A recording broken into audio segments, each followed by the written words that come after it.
Boom. We're on. So you said this place, it only had just a couple little shelves when you bought it. Was this a bar when you bought it, or did you guys start this yourselves? It's been a bar since 1932 when it was built. Oh, no shit. Yeah. Cool. Yeah. Somebody brought a phone book in showing that it was a bar as far back as 48, but I think it was built in 32. Cool. I don't know why I'm doing that. That's really cool. Yeah. So what year did you guys buy it? We bought it like December of 2020. We started trying to buy it right in the middle of the pandemic, and then we closed on it in December of 2020. And then at that point, like all the bars were shut down around here, so I had 4 months to work on it, and then we opened in April of 21. Yeah. So it's been a couple years, 2.5 years or whatever. Very cool, man. For people that are listening, you want to tell them who you guys are and where we are? Yeah.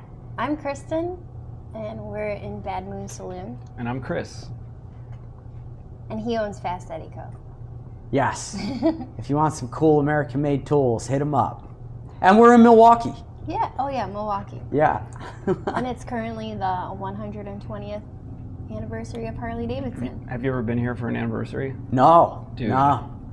Yeah, and you have that bike all weekend? Yeah. You're about to have a great experience. Cool, man. It's like chaos for 72 hours. Yeah. This Awesome. is the one time probably out of the next 5 or 10 years where I don't have to worry about the neighbors complaining about motorcycles because it's going to be happening everywhere. Yeah, And they'll the still cops complain. aren't gonna care. Do you guys get a lot of motorcycle complaints from the surrounding areas here? No, only from a couple just a couple neighbors that for whatever reason are super sensitive to anything. It was the worst at the beginning when we first opened up because this bar had been closed for like 5 years. Mm-hmm. So especially with the pandemic too, people were used to it being quiet over here. Yeah. And all of a sudden we open up and all these motorcycles are here, and it just was like a shock to all of their system. It's been a bar since 1932, but there was 3 years where it was shut down before we bought it. Okay. So I think people got used to the quiet. I mean, there's just a couple people shout out to Barb over there, who's our neighbor who's bothered by everything. But she has my phone number, never calls me. Yeah. I do anything I can, but instead she just likes to call the cops. And since she was a cop, she's a retired cop. Oh, they listen The cops to her? actually have to show up because Barb called. But they just show up and they're like, yeah, Barb called, keep doing what you're doing, and then they leave. Damn, was it more of an old man bar too? Like, did it feel like more For like sure. a VFW or For like sure. a Legion Hall? Yeah, like we're kind of more on the south side, so there is like a different culture almost than you would if you went up to like Bayview, like the heart of Bayview. What would this be like the blue collar side of town? Yeah, There's a lot of that. There is. Okay. Yeah, like the bar up the street, Clementine's, they open at 6 a.m. to get for the third shift guys when they're getting off. Yeah. Oh, perfect. We couldn't commit to that. Yeah, 6 a.m. Yeah. But yeah, there's a lot of 6 a.m. bars around here. Cool. Yeah, so we have a lot of dudes that are in the trades. I mean, a lot of my friends are in the trades, So we still have that customer base. But with Kristen running the show, I think we have like a way more broad customer base than we would have. Yeah. Like if it was just me, I realize more and more every day how much of a shithole this would be. Honestly, dude, I'd have the worst fucking people in here, Oh, I mean, I like going to places where there's a diverse crowd, so I wanted to get that feel here. Everybody's welcome here. Yeah, you just feel more welcome in a place where it's not, I don't know how to explain it, where it doesn't feel like there's already set cliques or something. Right. And for the most part, they get along too, which is cool. Yeah. Because you'll really have like all walks of life. Yeah, there was one day where there was a drag queen sitting at the corner and a biker right next to her, and they were just getting along. It was cool. Yeah. That's not something you see every Dude, day. some people throw a fit. Like we've had a couple of those drag shows, and they bring in, and I don't know if you've ever been to one. I had never been to one. I haven't, no. Dude, it was a world that I'm unfamiliar with. Yeah. But it's the greatest crowd ever, dude. They're awesome. So They fun. tip awesome. They bring like good vibes. All the people that come in are stoked. And then you might like rub a couple bikers the wrong way if they're coming back from the museum, and then they throw a fit because you're having a drag show. But it's like, tonight's not your night, man. Right. Come back Fuck a different it. night. Yeah, just come back tomorrow. Fuck it. Because I have learned, and like this probably piss a lot of people off, but it's something that I've objectively discovered that I didn't know before that is if you're going to get mad about some shit like that, like you're going to tend to be a worse customer. You know what I mean? Like you're going to tend to be somebody that's like really not as beneficial to us having at the bar, you know? Right. Yeah, you'll probably be more of an angrier person, like just Yeah. Like just open-minded. Yeah, people that are hateful are terrible. Yeah. I'm trying to think, the first Mama Tried I was at was probably 5 years ago. And every year I'm at Mama Tried, I'll always come here. And I don't think I've ever seen a fight here either. Yeah. Which is pretty fucking rare. I'm in a lot of bars, and I've pretty much seen a fight in every bar. Yeah, totally. Yeah. There's been like dudes throwing other dudes by the throat and whatnot. But the only fist to ever contact a face was a chick hitting another chick, and it was right behind you. Really? And it was like a pretty respectable Mama Tried week? Haymaker. No, I don't remember when it was. I don't remember when it was. But luckily it's only been big altercation. Yeah, everybody's been really respectful, which is like so awesome. I mean, there'll be some hell raising. Like, I'm sure you've seen it. If I mean, things got wild, but there was never a bar fight. Yeah, right. We did recently just have someone. We had this really cool Cobra handle on the men's bathroom. Somebody kicked it off and stole it. Was like cast, handmade brass. Like door handle. Cool. They didn't even fucking unscrew it and like steal it. They just like, kicked it and broke it off and then took the piece. You know? Damn. Yeah. I think that was actually here in February. I think it was on the door in February, right? Yeah, definitely. It was on the door. That's when it happened. If you were here for Mama Tried, that's the weekend it happened. No, it happened after that. Really? Yeah. It was a few months ago. Okay. Yeah. Huh. Hey, have you guys ever been on a podcast before? I meant to ask you that before. This is my third. I think you've been on a few more than me. Yeah. Damn. 3 or 4 or something. 3? Yeah, just 3. Wow. It's fun. I like it. She's in demand, dude. Yeah. This girl's running shit. That's cool. What other ones were you on?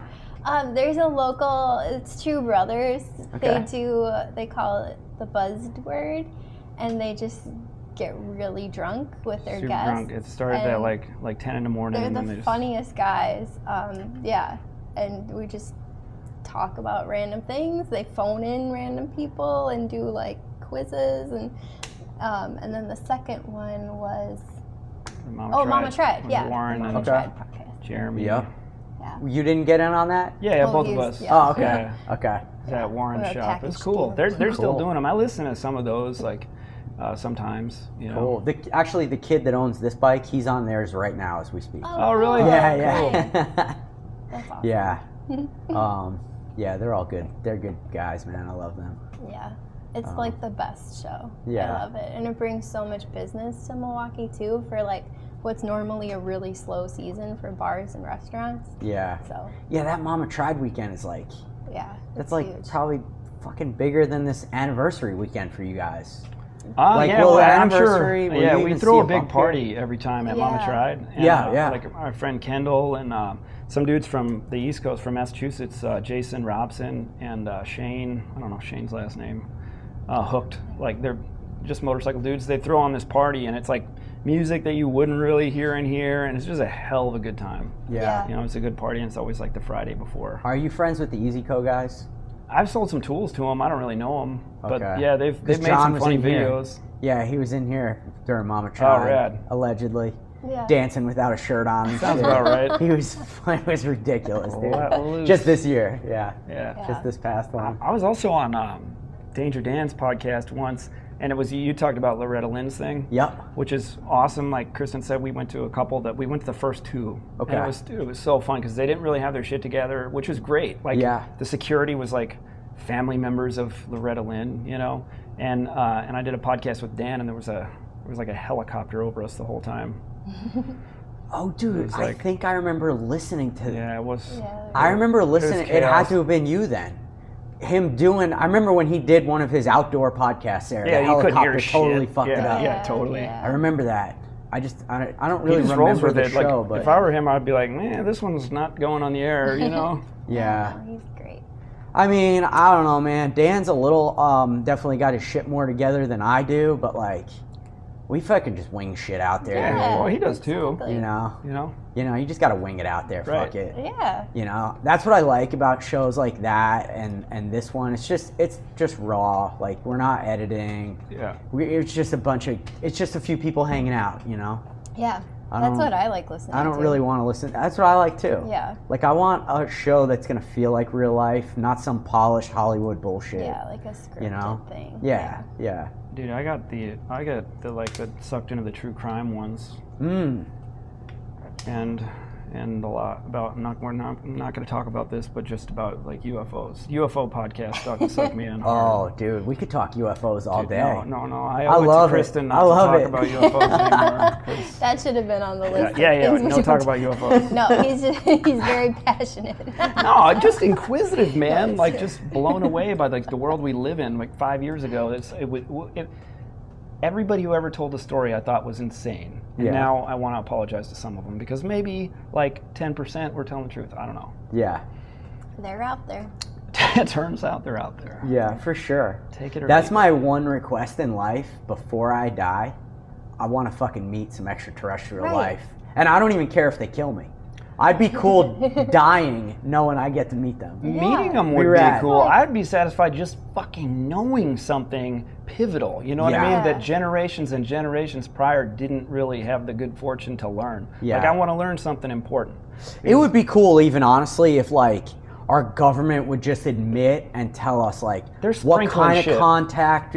Because you can't just drop a little bit of that shit, on and then they sprinkle a little bit more shit, and then they make sure people don't go nuts and the world doesn't fall apart, and then they sprinkle a little more shit. And that is what they're doing. Yeah.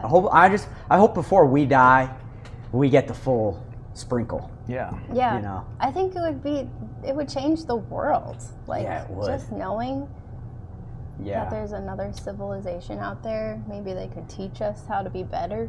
Yeah. It's weird because it's like, this is the last thing I'm going to say about it. Okay. I'm going to talk about something else.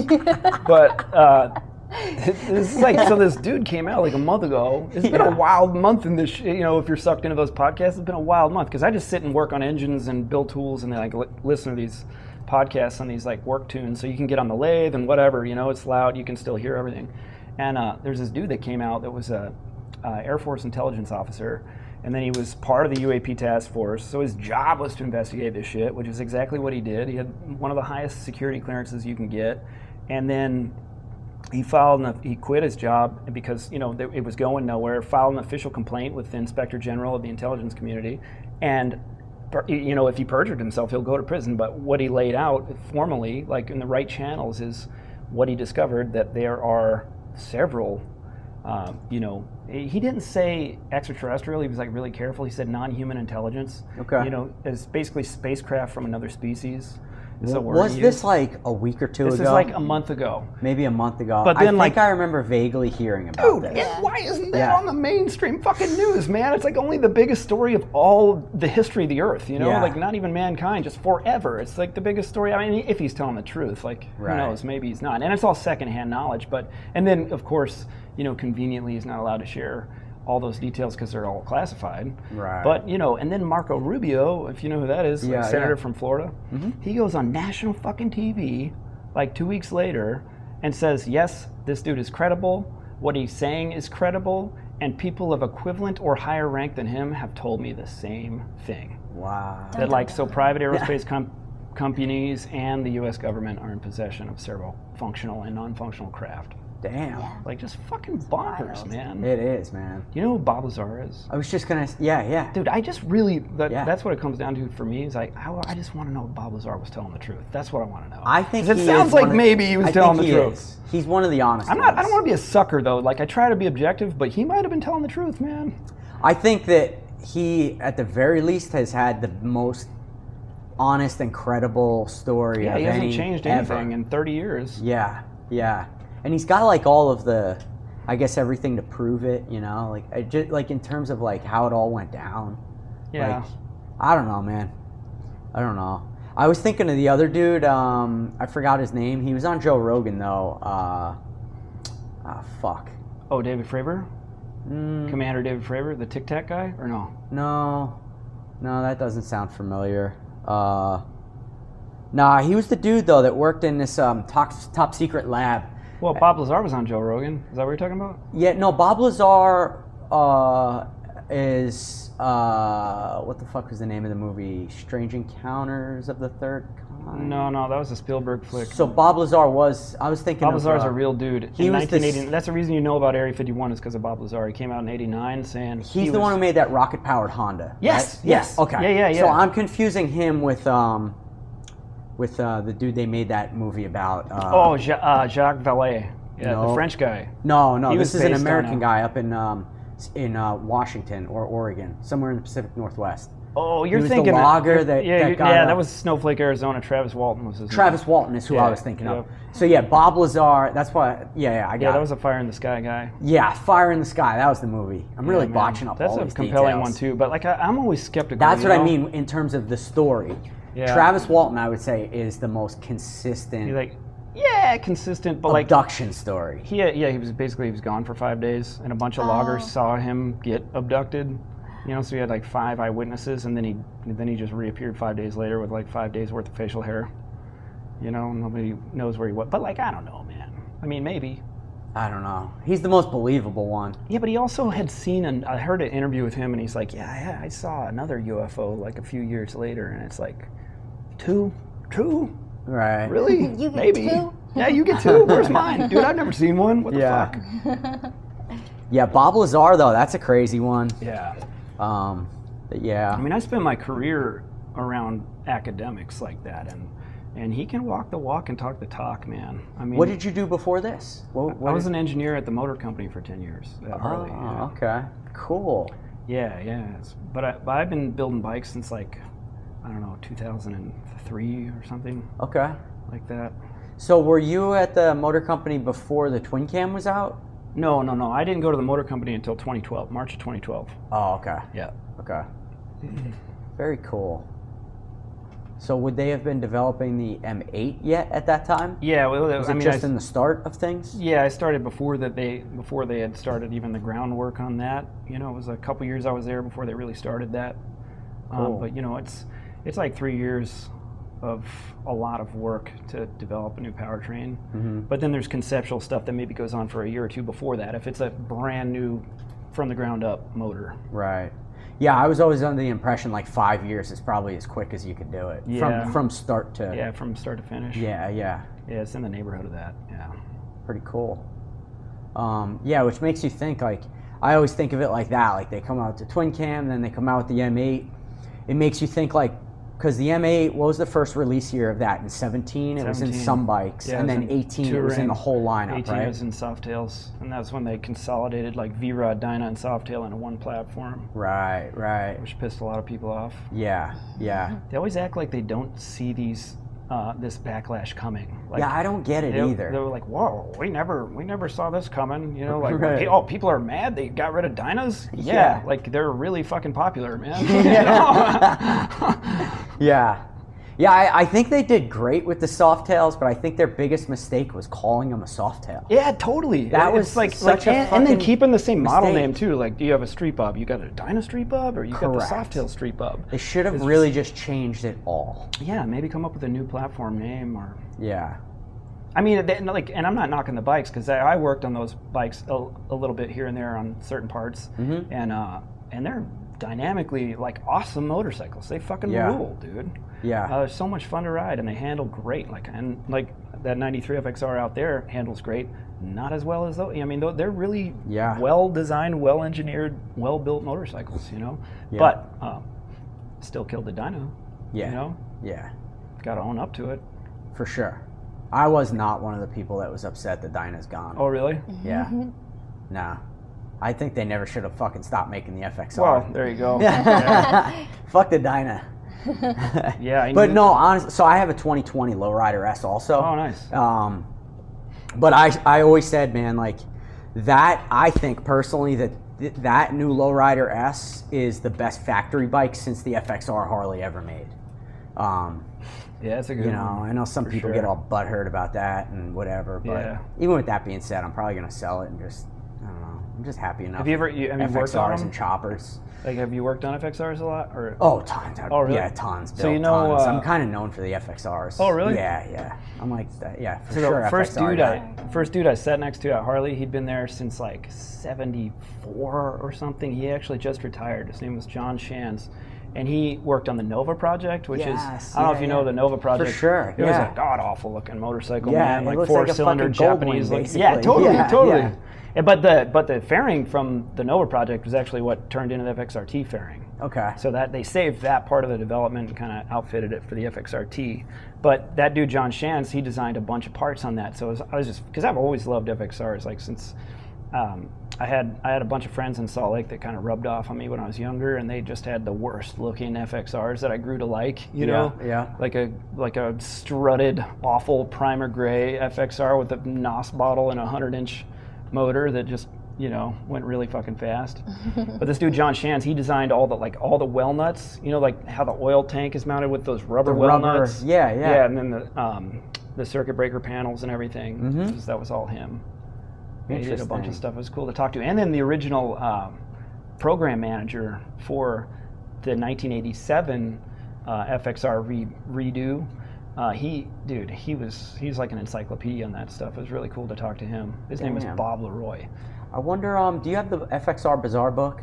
No, my friend Steven has it though. I wonder if because he spoke to some of those guys. I know Eric Buell did a thing in that book. Yeah, he gets I wonder all the if he spoke credit, to one of those guys you just named. Yeah, hopefully he talked to Bob Leroy, because that guy's a man. He must have, man, because I think even in that book he might have said too, like you had just said quick, that Eric Buell gets so much credit for like making that whole bike, but like there were so many people that went into like how that bike came to be. You know? This is just what Bob said. I obviously wasn't around, but Eric Buell worked as a test. It's kind of like a test ride engineer, vehicle dynamics they call it now. Well, specific to like ride and handling. Okay. So ride and handling, and then like giving feedback and trying to get the chassis dialed in, but not designing from a blank sheet of paper. That's done by other engineers. Right. And that's what everyone like wants to make it out to be. Like Eric Buell's the guy that sat down and fucking made this bike. You know. Yeah. But which is weird. Like you wonder how that even came to be. Like how did he get the guy that get to be the guy that gets all that credit? I don't know. I never met the dude. I hear he's like charismatic and also he can be like a total asshole. Somebody was telling me the story at the motor company of how he threw a full can of soda at the dude's face and it exploded on the wall behind him. Well, in all fairness, there's always two sides to every story. For sure. Maybe the guy had it coming. Yeah, and like I've probably thrown like a couple sodas in my life. I don't know. For sure. Yeah, I don't know. I've thrown things at people. Yeah. None of them didn't have it coming. I can tell you that. Have you ever personally met him, Eric Buell? No, never met him. Okay. But I'd like to somehow get in touch with him. If you're listening, Bridgeport, dude, hit me up. I'd love to do a show with you. I mean, maybe he could answer these questions. He's still around. Like, I think doesn't he? I heard he lives just up north, like somewhere still north in Wisconsin. Well, Buell was out of East Troy, which is like southwest a little bit.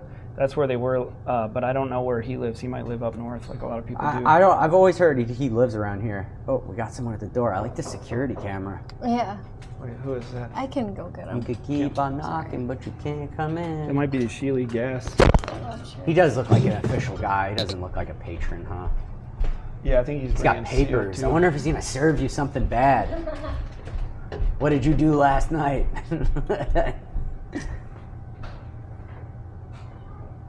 So is this the first bar that you ever owned? Yes, sir. Yeah? Have you always wanted to get into the bar business? Nope. Did you try to avoid it? No, it just like fell into my lap, kind of. I'd been making tools, right? And that was growing, and I was really looking I just outgrew my shop, And I was looking for a space to build a shop or buy a shop, and there's really nothing on the south side down here. And then I found this place, and what's interesting about this bar is like we have a whole acre lot. Yep. So we bought this so that I could build a shop in the lot, and then we could open a bar. We thought, well, we'll just it'll just pay for itself. If we break even every month, it'll be cool to have a little bar. I never thought it would be like successful, really. But then Kristen gets all the credit for that, because like I said, It's a tight squeeze. There's a bunch of drunks back there. So that was the original plan here. It was just like a shithole little bar to supplement some bills and whatever. Yeah. And then it's turned into this awesome place. Yeah, it's done so much better than I think what happened was thought it would. We started having these events, like Kristen started booking these events where we'll have a ton of vendors out back and it'll be packed. And those are the days when the bar makes money, you know? Mm-hmm. So that space was valuable to us, so I didn't build a shop. We ended up buying another house, and then you know, I had that barn I was telling you about, that 120-year-old barn that I rebuilt. So that's the shop now. Cool. So are you guys in the bar business for the long haul? Are we going to open up a second bar now or what? I mean, we'll stick to just this one. Yeah. But I mean, you never know. You never know what'll happen. I mean, we want it to be around. Yeah. That's so cool, man. I mean, just looking around, you could tell there's a lot of love here. Oh, thank you. Fuck yeah, dude. We've been super lucky to have, like, people help us out too. I mean, just friends, like my friend Ian made that Bad Moon sign over there. You know, he hand formed every one of those letters. Cool. People have been just really generous. Yeah, someone made this thing. Oh yeah, different dude, also named Ian. What's the story with the actual engine? It was just under my table. Like, I just had that one laying around, and then what we got. So this little guy here. Yeah. It's like that island game. Oh yeah. You know, and there's a bucket of money. So you get $5 in 3 tries, and if you get the hook on there, then you get your name in the raffle, which gives you really good odds, because if you're good at the game, your name will be in the raffle, and we're going to stop as soon as there's like whatever $1,600 or $1,800 in the bucket, and then there might only be like 40 tickets in the actual other bucket, you know? Cool. Want to do one live right now? Hit me with that ring, dude. Let's go. All right. Let's see. How many tries do I get? Well, 3, but it's going to take you more than that. Okay. What if I get it on has anyone ever got it on the first one? Yeah. Really? Yeah. Okay. Let's see what we got. Oh. Whoa. The cowboy technique. How do people normally do it? Just throw it? Everybody has a different technique. No, they all swing it, but like some of them like throw it, some of them stand up and drop it. Just like gravity do its thing. Yeah. I'm just going like this, man. Oh, all right. Last try here. Oh. All right. What was that? $5 for 3 tries? Here, let me show you. Let's see the pro do it, man. I got a lot of practicing on this. So the trick is like pull the string lay down my back 5 into the raffle. Right there. I'm kind of out of practice. Oh fuck! It's gonna take a while. Oh, dude, you're giving away all the secrets. Oh. Damn. Yeah, some people are really good at it. Fucking pro. Yeah, you. My friend Kendall is funny because he's got like a compulsion for it and he keeps losing money. But he also throw my name in the bucket or my money in the bucket. Oh shit, we're doing it. What's the raffle for? Is all the cash? Is that the deal? It's just like no. That's just to buy another motor. Yeah. So you get them. We'll do a drawing and then the winner gets the motor. I wanted to like kind of do this a couple times a year and work my way up to like an S&S knucklehead or something. Sick. You know, it'd be like a thing. But, but we haven't really promoted it a whole lot.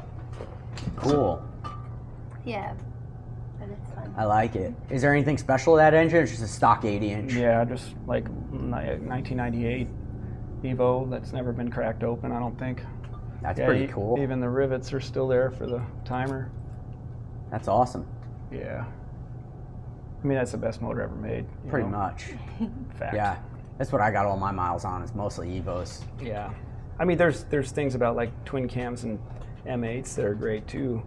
But the Evo had several things that those motors just don't have. I mean, not to mention like not depending. It was the precipice, man. It was like the perfect time because you've fixed all the oil leaks, right? Except for the fucking rocker boxes. That's the one like but you could just upgrade those to like the later model Sportster or an S&S box. Yep. Yeah. Rebuild a crank, you still have tappet blocks you can unbolt, replace, you know, and you still have carburetors and you don't have computers. Yeah. And they rip. So yeah. I do think the twin cam is a great engine too. Me too. I do call it the last real Harley.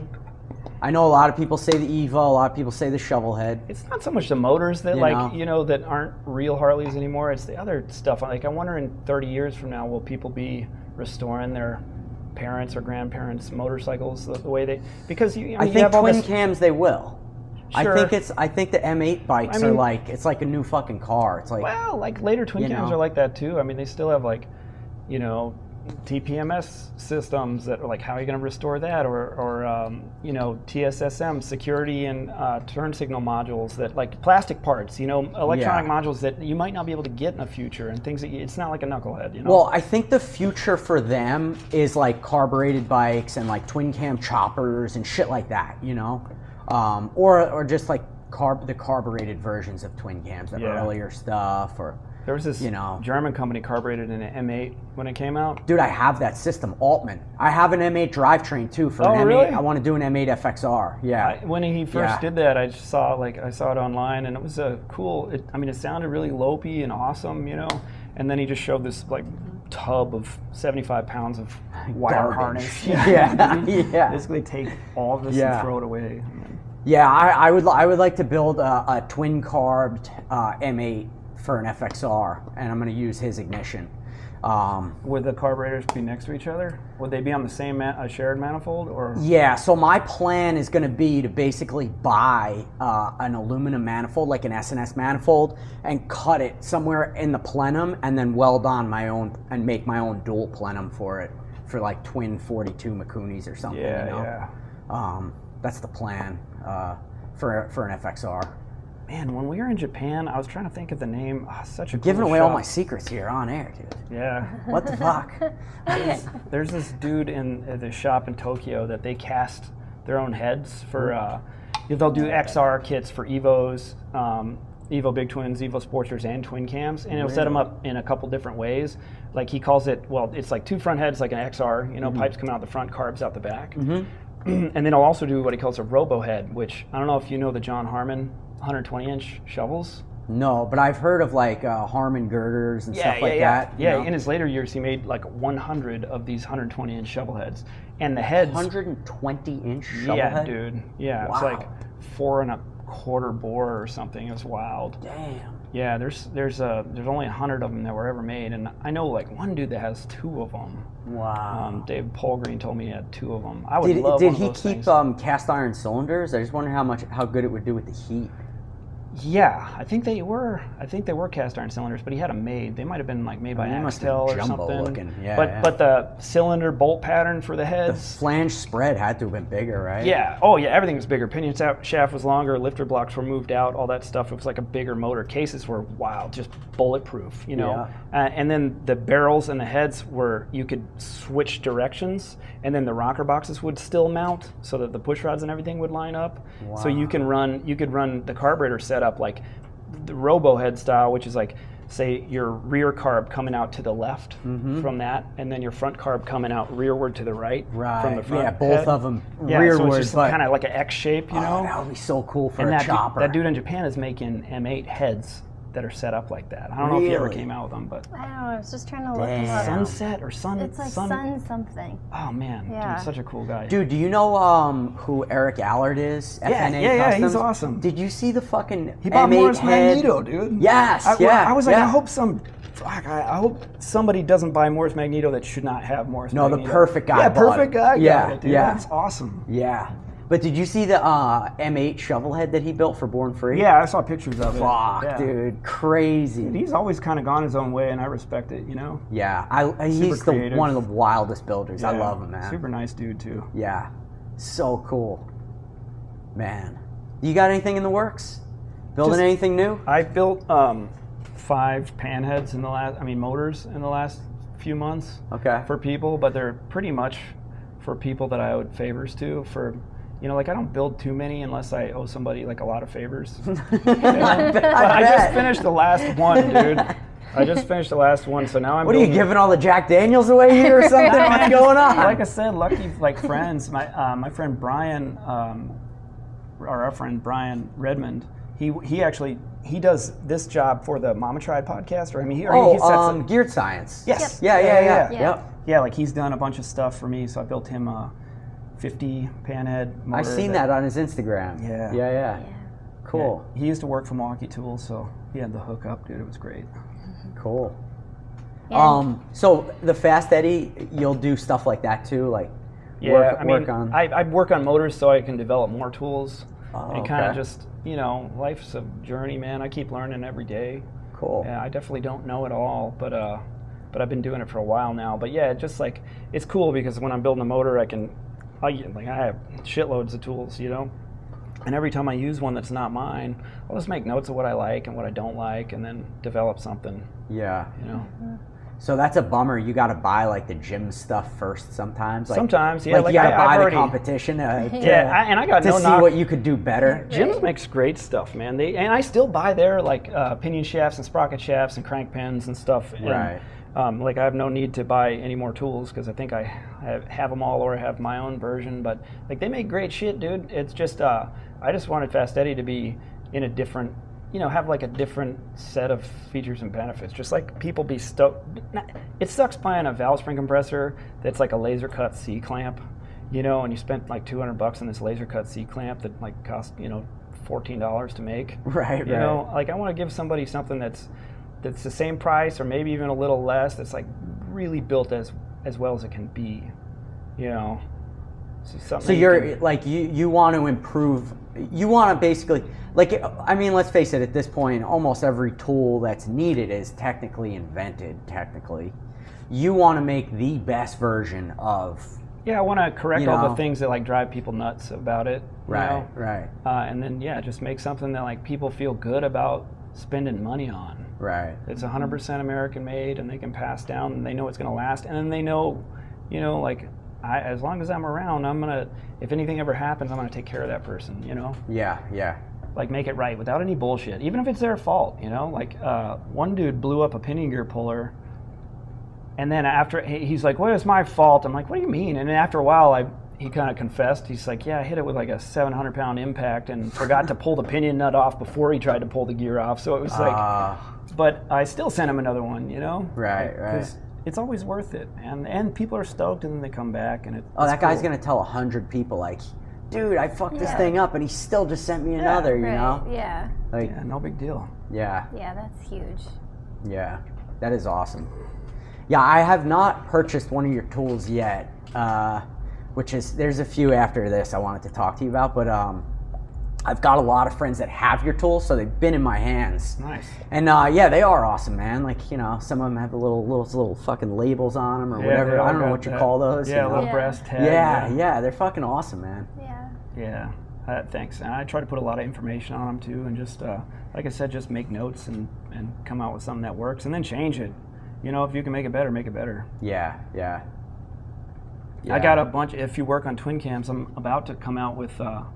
So I worked in the shop for so long, and then worked on the bar trying to get it stable. And I've been shipping tools the whole time and making tools, but I haven't really launched anything new for a while. So I'm about to come out with a bunch of stuff for, you know, cam bearing pullers and installers for twin cams and cone motors and Jenny motors and all that. Awesome. Very cool. I mean, so what's the deal? You said you worked for Harley before the bar and the shop and all that. Did you originally start as like a tool and die maker? Is that how you got going with all this? Design engineering. Okay. So like mechanical engineering. So were you ever a machinist also for a living? Not for a living, no. Just my own. You know, it's kind of started out as a hobby and turned into a career. You know. Cool. This is so unprofessional of you guys to have your phone on. Is that somebody's special ring? I like it. No, that came on the phone actually. Oh, that's awesome. Yeah, I got that as the ring, and then my text message is a dog barking. Oh. You know, and they both just came on the phone. Yeah. So when the phone's in my pants, I say my dick is barking. I like it. Yeah, but... Yeah, nothing special. Just comes on the iPhones. That's pretty wild, man. All self-taught. Yeah. For that, on that end of things, you know. Nowadays, there's still some stuff that's really hard to learn. Yeah. You know, that like a lot of stuff that's dying. That, you know, the information's really not out there unless you really know just a few people who will give you the right information, and they're just, you know, dying. Are you talking about like guys. on the end of things like pattern making? Oh yeah, a bunch of manufacturing elements too. I was talking specifically about like just older techniques of building Harley engines. Oh, but yeah, broader manufacturing, absolutely. Like how to, you know, use use an old turret lathe or something. I mean, there's just like a lot of skill sets that are dying because they're not really applicable anymore. Right.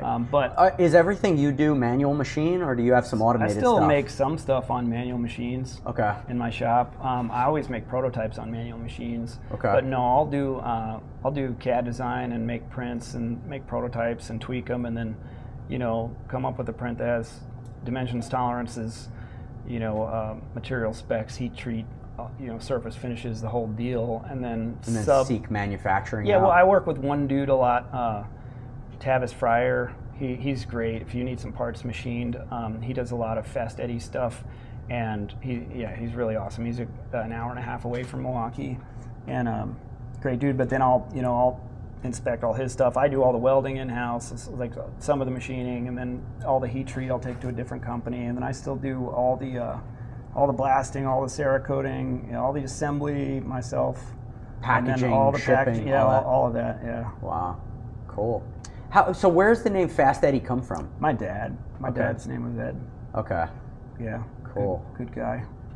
And what about the bar Bad Moon? What's the story with that? Oh man, we went through so many names, and it's hard, man. Yeah, and then that song came on, the Bad CCR? Moon Rising. Yeah. And I was like, Bad song. Moon, Saloon. Yeah. And like, it just kind of stuck. I just threw out a lot of bad names, and then Kristen eventually came up with a good one. Yeah. It took a while. I wanted to call it like the adjective noun. Like, you wanted to call it the rusty shovel. Oh, that would have been cool. Right? Dude, I ran that by. Cool. We ran that by like Bad Vibe, and he's like, I'm not going to the fucking rusty shovel. I'm definitely not going to the rusty shovel. It would have been hard to kind of class up the rusty shovel. And then I wanted to call it like, I was like, what about ratchet tops? Or something, and like ratchet means that's a different word now. Apparently, do you know that word? It means like a nasty hoe, right? Like you ratchet ass hoe. See, I thought it was like a mechanical action of ratcheting. Well, like, it is that. Yeah, too. I understand where you see it. Yeah, that's like to the general Gen public Z or whatever invented a new definition for an old word. Yeah, because what they're trying to say is wretched, right? Oh, yeah, you're right. It'd be wretched, not right. But I think they say it like ratchet. You ratchet. Yeah, they say ratchet for sure. Yeah. It just doesn't make any sense. I guess maybe it depends on where in the country you're from too, how you say it.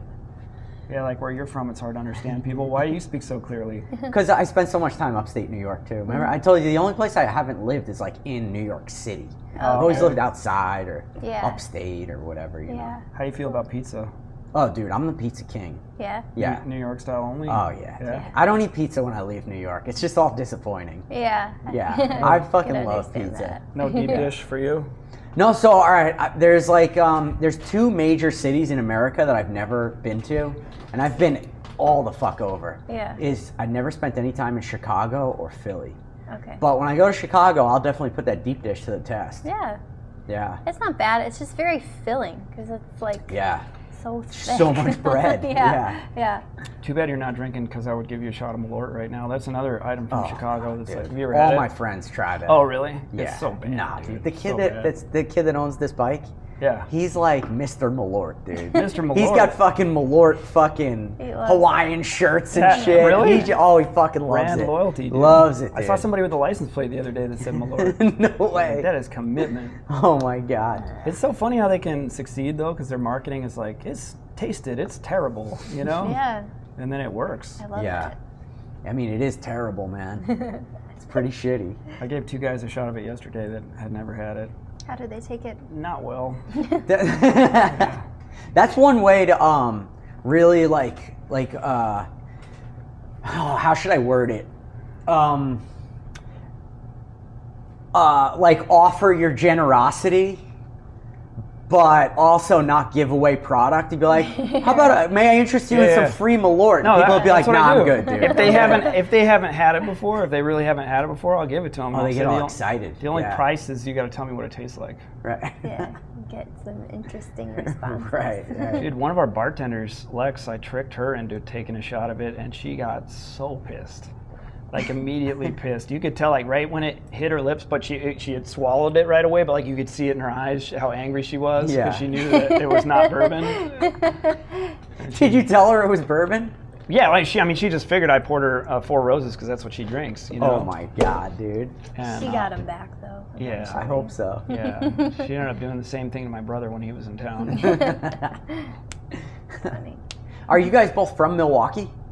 I grew up in this area, yeah, but I was actually born in Chicago. Okay. And I lived there till I was like 5 or 6. But yeah, I've been in this area my whole life. I was born in Oklahoma, and then moved to Alaska when I was 7.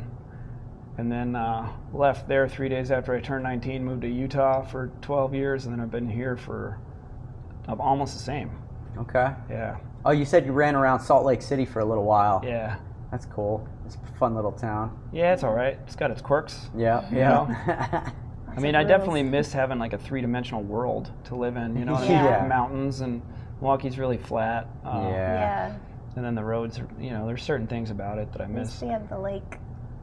That's what they say. They're like, well, the lake is east. It took me so long to figure out which way north and, north, south, east, west, like which way I was going because I didn't have any visual references. There's no fucking mountains to look at, Yeah. Yeah. But eventually, I don't know if I just started memorizing right turns or if I just like know where the sun is in the sky. Now it's easy. Right. But it was frustrating at first because you're like, well, the lake is always east. But I'm like, where's that? Yeah, you got a really tall ladder, I can maybe climb up and see it. Yeah. So what was it like living in Alaska? Man, that's cowboy country. I was just telling somebody yesterday how, like there's a lot of bush pilots up there, right? Like little planes. They fly little planes. And a lot of them don't even have pilot's licenses. It's just like their uncle taught them to fly or something. Really? And I told somebody yesterday, that's where I get my fear of the government and appreciation for personal space was from growing up in Alaska, Yeah. Have you ever flown? Little puddle jumper or anything? Oh yeah. Cool. I mean, fly it, not passenger. Yeah. I've actually that's on my bucket list. Like I don't have a pilot's license or anything. Yeah. But I got to the point of soloing little plane. Like I only have like 15 hours of flight time or something like that. But dude, that was years ago. But I'd love to do it, man. Planes are so cool. That's one of my goals too. I'd like to own a small Cessna or something. Yeah. A bunch of my friends they have planes. Really? One of my friend Greg's lives at his airport. Oh, in a hangar? Well, he has a couple hangars on the property. One of them is... it's his own standalone property? Yeah, and he built a house on it. Like his a little grass strip? I'll show you pictures and shit after this, but yeah, like his house is literally at the end of the fucking runway. How many acres And does then he his have to have? garage that's attached to the house is also one of the hangars. Wow. It's fucking dope, dude. That's sick. That's in upstate New York? Or No, that's in New Hampshire. Okay. But I have friends Is it a upstate New grass York strip? also. No, his is a paved Wow, runway. My dude. friend's upstate is basically just a huge grass yard. And then at the end of it, he's got a big pad where he chains the plane down to. Right. And that's just a grass runway. So I have a couple 100 acres upstate also, and that's my dream is to just pour a pad, keep the plane on the pad, that would and then rule, just man. do my own little grass runway because I already got a big enough field as a runway and everything. So it's like That's amazing. That's my goal. So all I need is a plane and some fucking experience. Don't cook on me, little camera. Don't cook on me. All right, we're back in action. Yeah, dude, so it'd be rad to get a plane. What people don't know is like you could buy a fucking used little Cessna for like under 40 grand or around that for a nice one. Yep. And like fucking you look out on the road, dude, all these trucks and SUVs are fucking twice that now. Now used ones more than that. Yeah, exactly. Like, or like you had just said, like, dude, you want a fucking knucklehead, you're gonna pay what a fucking Cessna costs. Right. Dude, that's wild. So like you think about all the shit people have, like normal, like airplane. Right, like things like normal people have that people don't think twice about, or they think are really cool but like kind of unobtainable. People think a plane is like way unobtainium, but like you could get a fucking plane. Yeah, I know people. You could do it. Yeah. Like my friend Gary upstate, his plane, he paid like 26 grand for it. It's like I think it's a 74. It's just a little single 4-cylinder Cessna, like. It's the crappiest plane I've ever been in for sure. Did he do the mechanical work on it, or did he have some work? No, he does light stuff on it, but like he just got the windshield replaced. He paid for that. Like he's older too. This particular guy's like almost 80, so he doesn't really do much himself at all anymore. Oh, okay. But he does some of the stuff. My friend Greg up in New Hampshire, he does all this shit, dude. He just put fucking cylinder heads on one of his planes. He's got a radial engine one in the shop now. He just put 2 new fucking jugs and heads on. You know what a radial engine is? Yeah, totally. Yeah, he does like all of his own shit. I never heard the radial run. No, it's not his. So one of his hangars he just rents out to other planes to store, and that's one of the planes he rents out to. So I never heard the radial engine run. But no, I bet they sound sick. Yeah. I got into a B-17 once, not when it was in the air, but I got to see a taxi. Like B-17 is, it's a tail dragger too, which is, you know, it's a huge World War II plane. Oh yeah. And the pilot can't see shit when he's taxiing, you know, because like the plane is tilted like this, and it's a giant tail dragger. It's the one like it's got a clear nose, so I don't know if he looks through there. I think what they do is they just zigzag, so they can kind of like look and then flip and then look. And then flip, and then just hope they don't crash into anything. Is that one of those planes? The belly gunner, like a dual, the wings on it, like a. No, B-17 is World War II. Like you ever seen that movie Memphis Belle? No. Does it look like a World War II fighter plane? No, it's a World War II bomber. Oh, okay. Yeah. I can picture it. There's only like 7 left or something that are flying in the world, and one of them crashed last year. Wow, which is a bummer, but. That's like a fucking $2 million crash. Oh, yeah. There's only 7 of them. Did the guy so cool looking, dude. You see him taxi, and then I got to go in it right after I saw it fly. Really? And there's just oil down the fuselage and stuff. It's just rickety. It sounds like a. Did you feel like you were in a knucklehead that's gonna fly? Oh man, it felt cooler than any knucklehead I've ever seen. Really? Oh, it's amazing. Cool, it's amazing. man. And it's just like tight quarters, and just to think about like what that plane had been through, and you know the things people had done on that plane or other planes is just so gnarly. Damn, that's so cool. Yeah, Memphis Belle's the shit, man. We should go watch that because I don't think I've seen that since I was 10. Damn. So there's a belly gunner on the plane, you know, there's like that little bubble. Yeah. You know, and there's a dude down there in the bubble, like shooting a gun downward, right? Wow. This is like a flying fortress, you know. I mean, it's not a flying fortress, but it's a flying fortress. Like there's tail gunner, nose gunner, belly gunner, and in that movie, the landing gear was stuck up, and there's a dude stuck in the belly. Wow. Yeah, so it's like, do we belly land and just kill this dude right away, or like what do we do? He could, so you can't get out of the belly once you're in, and be like, man, I'll get up there for the landing or something. Man, it's been a long time since I saw it. I don't remember if his harness made him stuck or what exactly. I think maybe it was immobile and it was positioned in an orientation they couldn't get out of. You know, because there's a hole in the top that was probably covered up based on how it tilts. Because the whole thing like swivels. You know, It's like a gimbal. What did they end up doing? I don't remember. I think the dude lived. I think that's why we need to watch the movie. What a shit way to die. You know, if he died. Just knowing like for an hour beforehand, like and then just like telling the dude, all right, man, we're going in for that landing.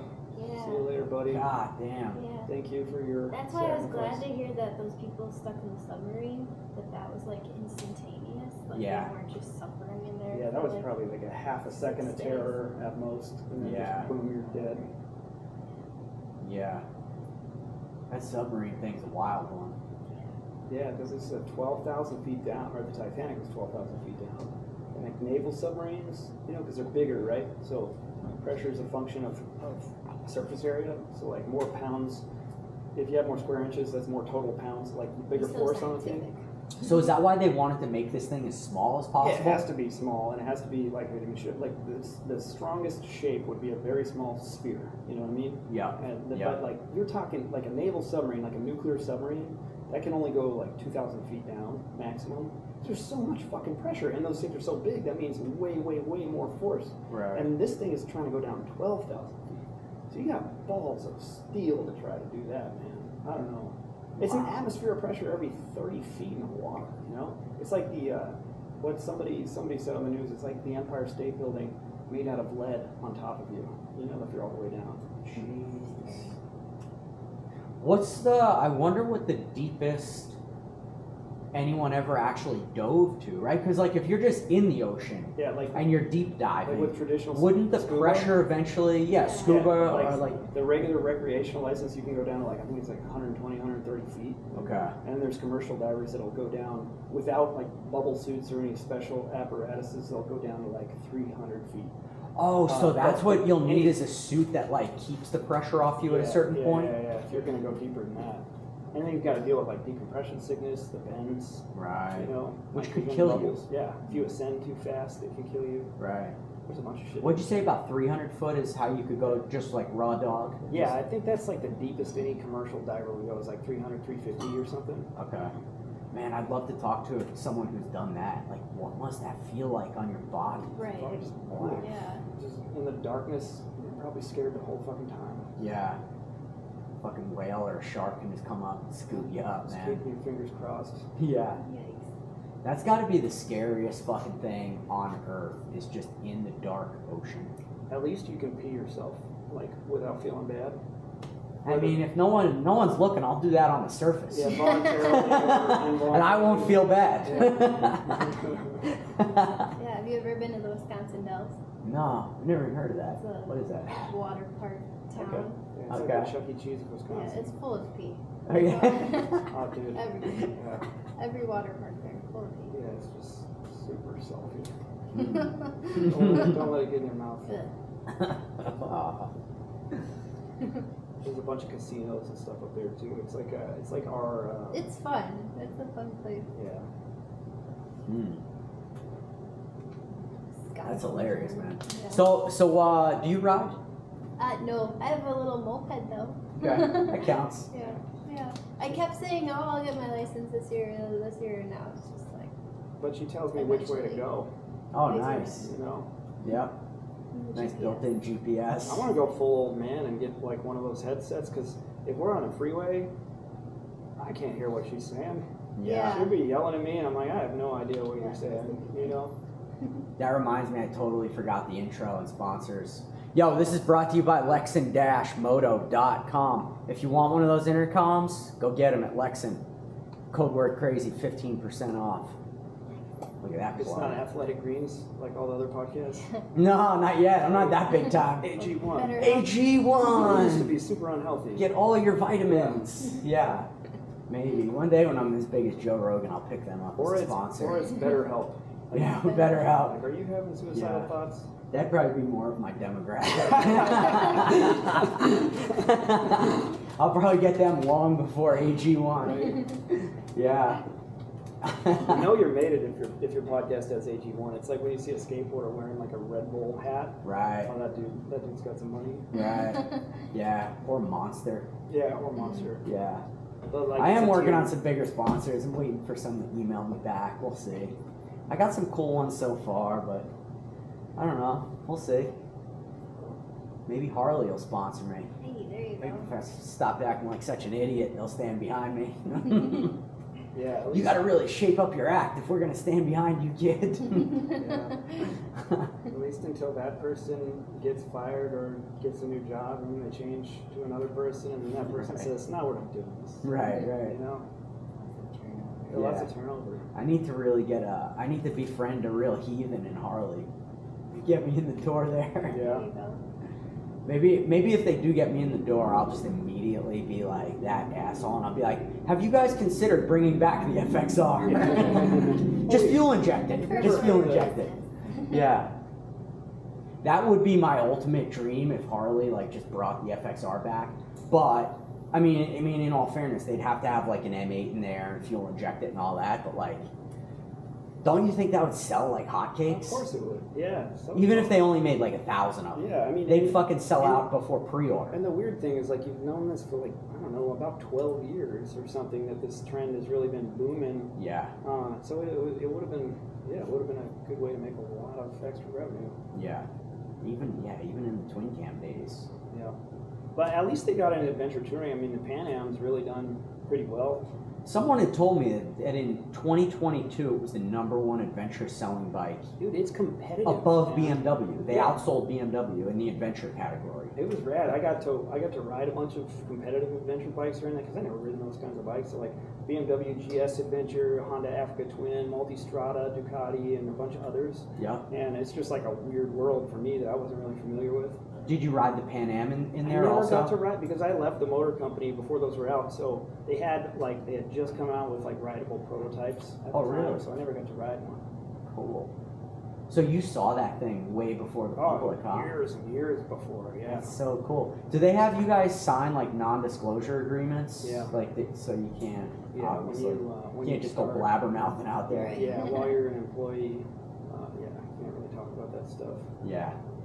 Now I can talk any shit I want to talk. Right.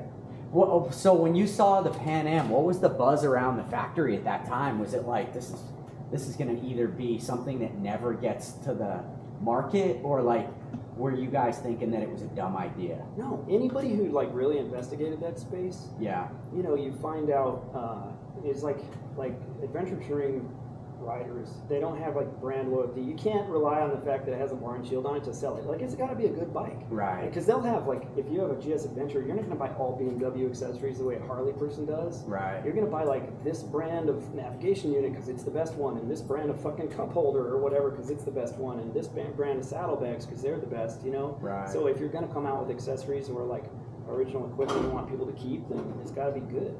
Right. And it's got to be good on price too, like for what you're getting. But they did a great job with that bike, I think. Yeah. So to this day, you still haven't ridden one? No. I sat on one the other day, but no. Dude, so I've never ridden any of the other adventure bikes, except one of my friend's GS is just a zippy around the street a little bit. But I have ridden the Pan Am. Like 2 years ago when they first came out, I did a whole fucking Harley ride and all this shit. It's fucking sick. You got the one with like so fast variable ride height that drops? I got that one, and my girlfriend got the standard one. It was fucking wild. Yeah, you're just sitting there like you could change sport mode suspension, like wheelie mode, like it's fucking wild. Yeah. The thing was so fast. It was crazy. I would like to really I'd like to get one day, to be honest with you. Yeah. They're fucking cool. Yeah, they are. They're rad. Yeah. But I mean, back then, I was just wondering, like, if everyone at Harley just thought it was such a dumb idea for Harley to produce those. Because that's a premium space. It's so out of their ballpark, Yeah, but it's like where you can actually make money. It's, like there was one bike that they developed, and they went right up to production tooling, spent probably $100 million getting this thing all designed for several years of paying a whole team of engineers and bringing other suppliers in, and then like production tooling parts, getting ready to make them, and then, new CEO comes in and he's like, we're not making this fucking bike. Was it a street bike? Yeah, and I get it because I said that 3 years ago before you spent $100 million. Like you're never going to be competitive in this space. It was a naked. Was it like a sport bike? Yeah, it was like a naked sport bike. Okay. And there's just no fucking way. You can't. Right. But like there's meat on the bone with adventure touring. You can charge enough to actually be profitable, make shit in America, and then like people will pay for the best stuff in that market. Right. You're not competing with like a Triumph Street Triple or like a sport bike like a. How you compete with an R6? So, yeah, right. Yeah, like you're not going to sell a bike for $10,000. Yeah, Yamaha not a Harley. Like vertically integrated, makes all their own shit. Right. And you're right. That adventure market is a wealthier crowd. You know? Right. Yeah, it's more of a white collar, more of a wealthier. Yeah. It's not a kid buying a Sportster. Totally. Yeah. I don't know, man. Oh, before we wrap up too, man, you guys want to talk about this party that you're doing? Oh yeah, well we've got a few coming up. On Saturday it's the Fast Eddy party on the patio, which is we're gonna raffle some tools and stuff. But then on September 2nd we're doing our first chopper show. Sick. Stupid chopper show. Yeah. Is that what it's called? Yeah. Okay. So it's put on by Kendall Watchman and then Kevin Hanneman from South Point Screen Printing, Kelvis. Or the guy I was talking about, who makes our stickers and stuff. Yeah. We're like good friends. They're throwing it together for us. Cool. Yeah, I'm excited. Very cool. Choppers. We also do like a motorcycle swap meet that's really good. I mean, I think it's really good, and it's only once a year. It's in May now. Okay. But yeah, if anybody's in Milwaukee around May, you got to come down for that. Awesome. Are you going to be doing a swap meet also at this chopper show? Nah, it's just a bike show. Yeah. Okay. All choppers. Yeah. Cool. Do you guys do any games out there on the lawn or anything? We're about to have, a couple days, we're having chicken shit bingo. Oh yeah, it's the end of the month. Do you guys have the chickens? No, my friend of ours does. Yeah. And he's like there's like a bingo board and a chicken in a cage, and he just walks and he shits on certain numbers. Yep. And then you mark Yeah. it off. And I guess they shit. I was like, how many chickens? He said, just one. Yeah. And you think a game would take a while, but they shit a lot. Like No. they're shitting Have constantly. you experienced this before? I used to have chickens. Oh Oh, really? They shit everywhere. Oh okay. You can't even hardly hold them because they're gonna shit on you. Huh. Wow. Yeah. Oh, Yeah, you feed those goodness. fuckers and they'll just shit all day. Yeah. Yeah, it's That's crazy. amazing. Like how many shits a day are we talking? A lot. Like 100 shits a day? I don't know, man. I never counted, but Is it like I'd every say 5 I minutes? would say 50 at least. Yeah. 50 a day? But if someone told me a chicken shit 200 times a day, it wouldn't surprise me. It must be more like 200 because if It's it's so many. 50 dude. shits is only like a little more than 2 an hour. You know Yeah. what I mean? Yeah, that'd be a long game of bingo. Yeah. Because I feel like you gotta have 10 shits or something to get through a game of bingo. There are 15 shits. You Yeah. probably also want to feed them a whole lot before they go on the bingo board. Yeah, maybe You know? that's the trick. Yeah. But either way, those fuckers, man, they shit more than any other animal. They got to. That's fun. They literally live the life of eat, sleep, shit. Yeah. Yeah, it's wild. So did you have them for eggs? Yeah. Yeah, we had them for eggs. Or meat chickens. Yeah. So here's the deal. We wound up eventually giving them away. And I would have eaten them if we had them really into their older age. Sure. But I also hear when they get that old, at that point, Yeah. they taste like the worst chicken you'll Right. ever eat. So It's like they grow the certain chickens to eat, right? And right. the other ones to- So basically meat chickens are like a year old or less. Yeah. They're not, as soon as they mature, they're turning them into meat. I hear killing them is kind of messy if you don't know what you're doing. I guess. I don't know. I never killed a chicken. But I mean, it's never really super clean killing any animal, you know? Yeah. But and now, I mean, even at the time, like my girlfriend wouldn't have let me eat those chickens regardless. Yeah, I would feel She the named same them So, all. way. oh yeah. I mean, I named one of them too. They Oh, were yeah. cool. They were cool pets. Once man. you name them, They were fun to safe. have. They're safe. Yeah. Yeah, you can't eat a name, dude. You can't eat your pet. Yeah. Not a serial killer. We've got a little baby bird in our house right now. Oh, Cool. What kind? I don't know. dude, it was, I don't even know what kind of bird. It's like a little baby bird. It looked like it was almost old enough to fly, right? And it fell out of this fucking tree. And I had to look at this thing like 5 times a day because I walked from the house to the shop. And it wouldn't leave that tree. And I would like go check it out and it would scurry off and come back and be right under that tree. And it had a broken wing. And it survived for like 72 hours. You know, somehow didn't get eaten by an owl. Yeah. And so I just picked it up and put it in a box that's like a foot tall with an open top. And I was like, as soon as it can fly out of this box, we'll just put it back outside. I don't know if it'll make it or not. It but seems to be doing better. yeah, Cool. it's all chirpy and Yeah. shitting all over the place. It's cute.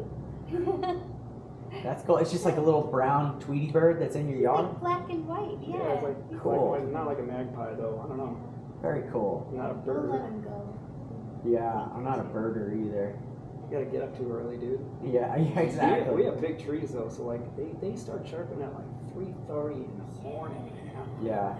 Inside the house, does this little guy chirp early too? He's no, in I a can't whole really hear him. separate He's not room. that loud. Yeah. Okay. Yeah. Cool. But we you know, it's a 120-year-old house with no AC or anything, so like the windows will be open in the summer. Yeah. And so I gotta sleep with earplugs. Really? Those fuckers will wake you up like right when you get off. We get home from the bar sometimes that late, you know? Yeah, yeah. What's the law here? 4 a.m. you gotta close? 2:30. Yeah, Well, 2:30 on weekends. on weekends, yeah, 2 2 o'clock. That's last call. Yeah. But technically you're here till fucking 3 or 4. No, Yeah. there's one day you're allowed to stay open for 24 hours, and that's New Year's Eve. Okay. Because you can open at 6 a.m. here, and on New Year's Eve you can stay open until 6 a.m., so you can just like not close. Do you guys do that every year? We'll stay open until like 3 or something. Yeah. 4. It's too much. Yeah. Nothing good happens after 2 a.m. anyway. Yeah, Or even yeah. midnight. Midnight's the real. Yeah. Dude, on You know. Sundays we figured out are like, that's the critter. The worst day. Because, you know, Yeah. people, it's like, some of them are on a 2-day bender, they never stop. Some of them like start really, really early on Sunday, so if you're Yeah. working closing shift on Sunday, like that's when the shit happens. Yeah. Yeah. But, oh man, what was I gonna say? What were we just talking about? Part times, birds. New Year's. I don't know. I was going to say something funny at Woody, but it's gone. I don't know. You want to tell everyone where to reach you guys at? Yeah. Kristen runs the Instagram. Yeah, I'm and all on that. Instagram. It's Bad Moons in Milwaukee. I don't even know what our Instagram is. Let me look up real quick. It's a Bad Moon Saloon. Bad_moon_saloon. Yeah. Bad_moon. Not Salon. Not Salon. Right. Yeah, you can direct me on. Hit me up in the DMs. Slide in the DMs. Slide in the DMs. And like a genuine shout out and thank you to anybody who's listening that bought any of our tools. Yeah. We really, really appreciate the support, and you guys are awesome. How do you reach that? How do you get in touch with you, Fast Eddy end of things? So I sell tools like direct on fasteddyco.com. Okay. Or through Lowbrow, and then I have a couple independent dealers, like smaller shops, but like Lowbrow is great, man. And shout out to those guys too, because they're the shit to work with. Like they have their stuff together, and they bust ass, super cool. Got nothing but good things to say. Very cool. That'd be another sponsor. If you're listening, Lowbrow, dude, I know you follow me. I'm always looking for sponsors.